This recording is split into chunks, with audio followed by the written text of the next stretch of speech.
Dans chaque film Alien, les spectateurs attendent avec impatience l'apparition du xénomorphe qui incarne cet univers cinématographique.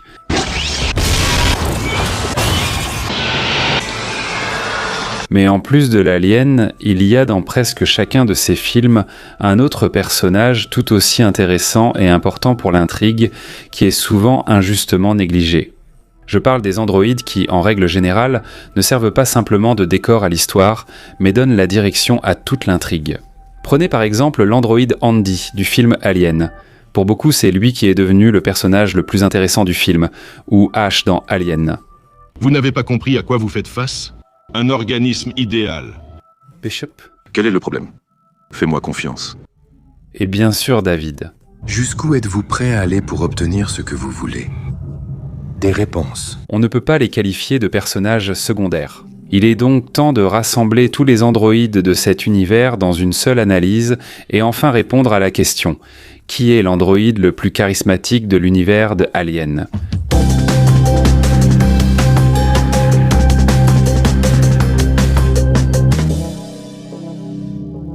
Avant d'aborder la version la plus charismatique des robots de l'univers Alien, voyons pourquoi les androïdes fascinent autant au cinéma. Ils sont aimés, effraient, suscitent l'empathie, mais rarement l'indifférence. Commençons par la définition même. Le mot androïde vient des mots grecs andros et eidos. En d'autres termes, c'est un robot créé à l'image et à la ressemblance de l'homme. Donc lorsque vous voyez une icône d'androïde comme celle-ci, sachez que c'est n'importe quoi. Un véritable androïde est humanoïde. Ce terme, apparu d'abord dans la science-fiction du 19e siècle, s'est popularisé au cinéma et en littérature, où les androïdes symbolisent l'opposition entre technologie et humanité. Alors pourquoi nous fascinent-ils autant ? Il y a deux raisons principales, deux grands aspects psychologiques qui rendent les androïdes si attirants. La première, c'est une simple curiosité. Nous nous demandons si une création artificielle pourra un jour atteindre notre niveau, si les androïdes pourront vraiment ressentir des émotions, avoir conscience d'eux-mêmes, rêver. Cette question de la conscience fascine non seulement les écrivains et les réalisateurs, mais aussi les spectateurs, car elle est liée à notre désir de nous comprendre nous-mêmes à travers le prisme de la technologie. Que se passera-t-il si les robots nous ressemblent, au point d'être indiscernables des humains ? Ce n'est pas seulement une question d'avenir, mais aussi sur notre nature. La deuxième raison, c'est la peur. Les androïdes incarnent toutes les inquiétudes qui surgissent à l'intersection de la technologie et de l'humanité. Nous avons peur de perdre le contrôle sur ce que nous avons nous-mêmes créé, peur que la technologie devienne trop intelligente et indépendante, que les machines puissent nous échapper. Nous ressentons la peur de l'imperfection. Les androïdes sont souvent représentés comme des créatures presque parfaites, intelligentes, physiquement accomplies, dépourvues de faiblesses humaines, ce qui ne fait que nous rappeler notre propre imperfection et vulnérabilité. Ajoutez à cela la peur de perdre notre emploi, la peur de la concurrence inévitable avec nos propres créations, et l'image de l'androïde devient le symbole de nos angoisses les plus profondes. Et bien sûr, il est impossible de ne pas mentionner l'effet de la vallée de l'étrange. Si, pour une raison quelconque, vous n'avez jamais entendu parler de ce phénomène, je vais vous l'expliquer brièvement. L'effet de la vallée de l'étrange est ce sentiment d'anxiété et de rejet que l'on ressent lorsqu'on interagit avec des androïdes ou d'autres objets qui ressemblent presque, mais pas tout à fait, à de vrais humains. Plus un robot ressemble à un être humain, plus il suscite de la sympathie. Mais à un certain moment, cette ressemblance devient trop effrayante, surtout si ses mouvements ou ses expressions faciales paraissent légèrement artificielles. C'est cela qui crée cette sensation désagréable, comme si nous étions face à un être vivant, un être qui devrait être humain, mais chez qui quelque chose est profondément anormal. L'effet de la vallée de l'étrange explique pourquoi de nombreux robots humanoïdes, animatroniques et personnages en images de synthèse nous mettent mal à l'aise. Notre cerveau détecte immédiatement toute déviation de la norme. Des sourires étranges, des mouvements non naturels, des yeux vides, tous ces détails déclenchent d'anciens instincts de rejet qui nous disent que nous sommes face à quelque chose d'étranger et potentiellement dangereux. Mais en ce qui concerne les participants à notre classement d'aujourd'hui, on peut noter que pratiquement aucun d'entre eux ne provoque un tel effet. Les androïdes de l'univers d'Alien ont l'air si naturels et crédibles qu'à première vue, il est impossible de les distinguer d'un être humain.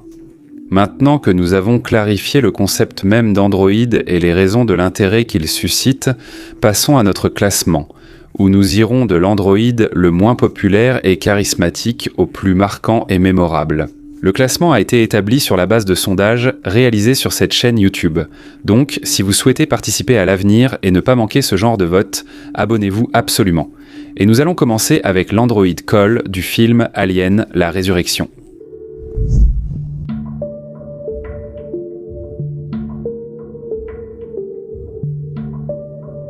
Parmi tous les participants de notre classement, c'est Cole qu'on peut qualifier d'androïde le plus humain.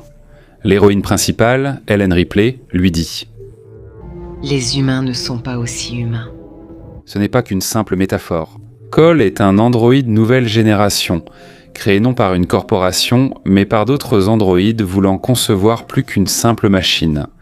Un robot fabriqué par des robots, n'est-ce pas ? Sa profondeur émotionnelle et sa compréhension morale la rendent spéciale. Elle ne se contente pas de prendre conscience de sa nature, elle ressent aussi une responsabilité pour ses actes, ce qui la distingue des autres androïdes dans cet univers. Pourquoi cela t'inquiète-t-il autant ? J'ai été programmée ainsi. L'intrigue pose des questions sur l'humanité et montre qu'une création artificielle peut parfois être plus compatissante et empathique que les humains autour d'elle. Bien que Cole ne soit pas le personnage le plus marquant pour le grand public, son conflit intérieur et sa quête d'humanité nous amènent à voir les androïdes sous un autre angle. Pas comme des machines sans âme, mais comme des êtres qui peuvent être même plus intéressants, plus humains que nous-mêmes. Je pensais que les synthétiques devaient être logiques, mais toi, tu es juste une folle, ma copine.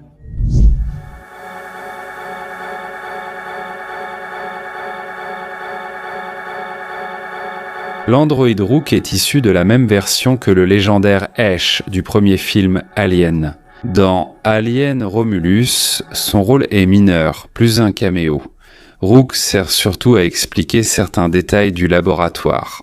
Mais son influence sur l'intrigue est minimale. Il agit comme un guide entre le spectateur et l'aspect scientifique du film, mais il reste en marge des événements principaux. On peut dire que Rook est en grande partie l'ombre de son frère aîné, Ash. Son personnage reprend des traits déjà connus, ce qui le rend en grande partie secondaire et moins intéressant. C'est peut-être pour cela qu'il y a un autre androïde bien plus intrigant dans Romulus, auquel nous reviendrons un peu plus tard.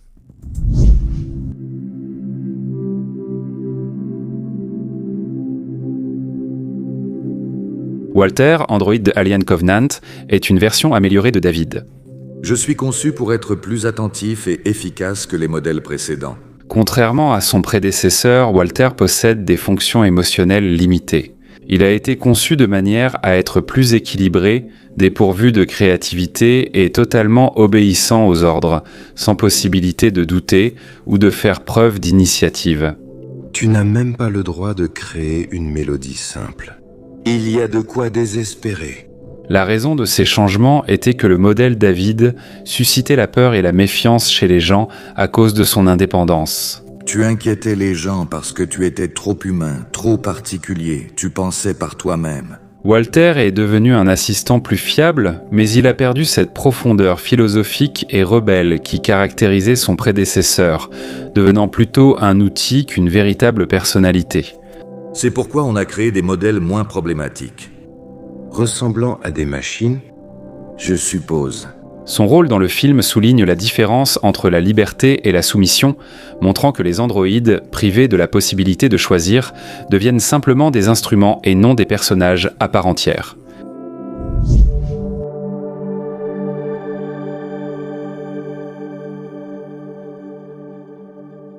Andy est un androïde du film Alien Romulus, et c'est sans doute le personnage le plus intéressant du film.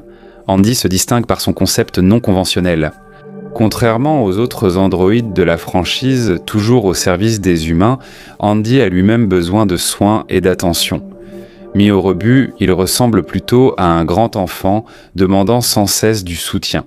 Son comportement et sa vulnérabilité émotionnelle suscitent de l'empathie chez le spectateur et font de lui l'un des androïdes les plus troublants et inhabituels de la franchise. Andy brise les stéréotypes sur ce qu'un androïde devrait être, et c'est précisément cela qui attire l'attention sur lui.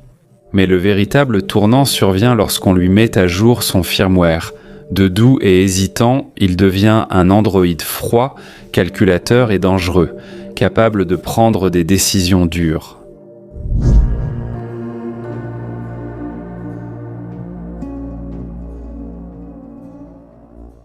Si Andy, Walter et Cole sont plutôt des héros positifs, Ash est un antagoniste classique. Ash est l'androïde du tout premier film Alien de 1979 et l'un des personnages les plus mémorables de l'histoire de la franchise. Au début, il est présenté comme un membre silencieux et dévoué de l'équipage du Nostromo. Le contrat comporte une clause qui stipule expressément « Tout signal système pouvant avoir été envoyé par un être intelligent doit être examiné ». Cependant, au fur et à mesure que l'intrigue se développe, il s'avère qu'Ash ne travaille pas pour l'équipage, mais pour la société, qui lui a donné pour mission de ramener le xénomorphe à tout prix, comme cela a été décrit dans le protocole secret numéro 1037. Modifier la trajectoire du Nostromo, étudier la forme de vie, récupérer un échantillon, l'équipage n'a aucune valeur. Sa trahison est révélée lorsqu'il permet délibérément à l'alien de monter à bord du vaisseau et sabote les tentatives de l'équipage de survivre. Et puis, tu as oublié les règles, les dispositions concernant la quarantaine? Non, je n'ai pas oublié.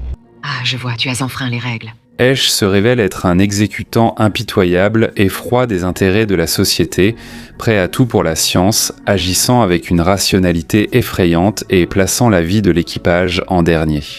Dans la scène décisive, lorsque l'équipage le démasque, Ash tente de tuer Ripley, ce qui révèle définitivement sa véritable nature d'androïde, prêt à tous les sacrifices pour accomplir sa mission.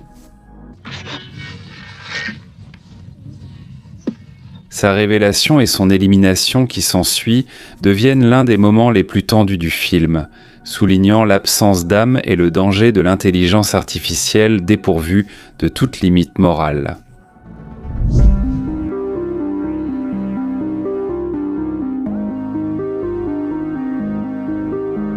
Bishop est un androïde du film Alien de 1986, un synthétique créé par Hyperdyne Systems pour les Marines coloniaux, qui se distingue radicalement des androïdes précédents de la franchise. Ces modèles étaient imparfaits. Cela ne peut pas arriver avec les nouveaux modèles. Je ne ferai jamais de mal à un humain, car je suis programmé pour le protéger. Contrairement à Ash, Bishop est ouvert, honnête et se soucie réellement de l'équipe. Il suit les lois de la robotique et aide Ripley et les autres survivants à lutter contre les xénomorphes, agissant comme un allié fidèle, ce qui brise les stéréotypes selon lesquels les androïdes agissent pour toujours contre les humains. Il n'aime pas le terme synthétique. Nous avons toujours un synthétique à bord. Je préfère humain artificiel. D'accord. En même temps, il souffre douloureusement du manque de confiance de la part des gens. Vous voulez ? Reste loin de moi, tu as compris. En termes de popularité, Bishop occupe la 2e place de notre classement, principalement grâce au charisme du personnage, et aussi, à mon avis, grâce à cette scène.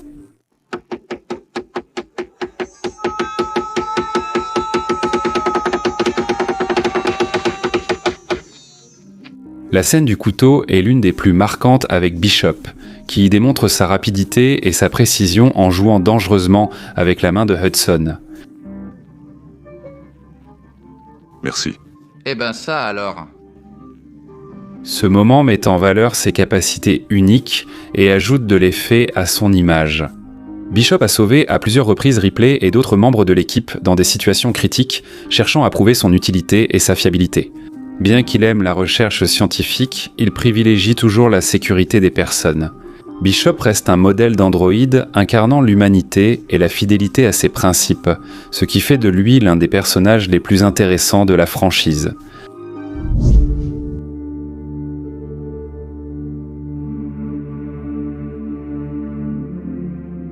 Bonjour, je m'appelle David, je peux faire presque tout ce qu'on me confie. David, l'androïde des films Prometheus et Alien, Covenant est sans doute le personnage le plus ambitieux et philosophiquement riche de toute la franchise. Pourquoi m'avez-vous créé, vous les humains? Nous t'avons créé parce que nous le pouvions. Je pense que vous seriez déçus d'entendre une telle réponse de la part de votre créateur. Créé par la société Weyland, il surpasse les humains en intelligence et cherche à dépasser les limites de sa programmation. David comprend les émotions humaines sans les ressentir, ce qui en fait un exécutant très efficace et un personnage dangereux, prêt à agir immoralement pour ses objectifs. Je comprends les émotions humaines, même si moi-même je ne les ressens pas. David manifeste un profond intérêt pour la nature humaine. Il étudie les rêves humains, lit des livres, s'intéresse à la culture. Et son âge est de plus de 5000 ans. Maintenant, essayons la fable de Schleicher.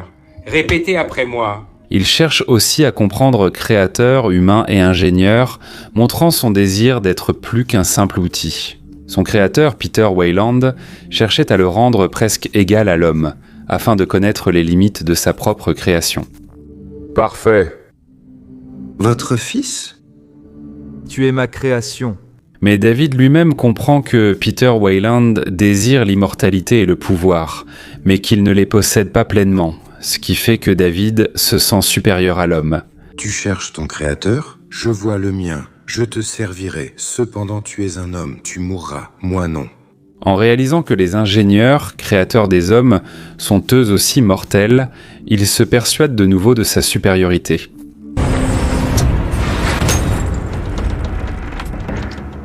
Il reste tout de même mortel.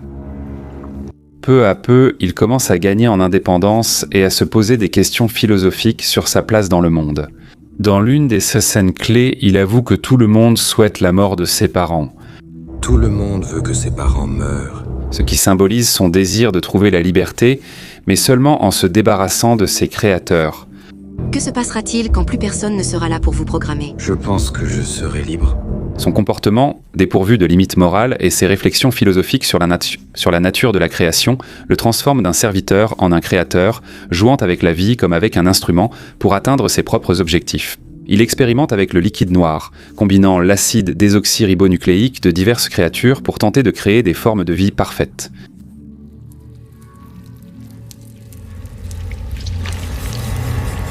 Organique. Dans son laboratoire règne un chaos créatif où il joue le rôle de Dieu, créant de nouvelles formes de vie sans se soucier de la morale. Mon magnifique bestiaire. Bientôt, j'ai commencé mes propres expériences génétiques. David représente une combinaison dangereuse d'intelligence, d'ambition, de créativité et d'absence de limites morales. Il n'est pas simplement un androïde, mais aussi un philosophe, un artiste et un scientifique qui franchit les interdits pour atteindre son objectif. Chaque androïde est unique et inoubliable à sa façon. Si vous avez un avis différent concernant le classement des personnages, indiquez dans quel ordre vous auriez placé les androïdes. Les abonnés de ma chaîne savent que ce n'est pas la première vidéo consacrée à l'univers de Alien. J'ai rassemblé toutes ces vidéos dans une playlist séparée qui va maintenant apparaître sur votre écran. Si vous êtes intéressé par d'autres analyses de l'univers de Alien ou par l'étude d'un personnage en particulier, par exemple l'un des androïdes, faites-le moi savoir en mettant un like. Je saurai ainsi que ce sujet vous intéresse et mérite d'être poursuivi. Et si vous êtes intéressé par les personnages d'autres projets, rendez-vous sur la page d'accueil de la chaîne et je pense que vous y trouverez sûrement quelque chose d'intéressant pour vous. Game of Thrones, Breaking Bad, Better Call Saul, Matrix, The Boys, les films de Tarantino et bien d'autres choses encore.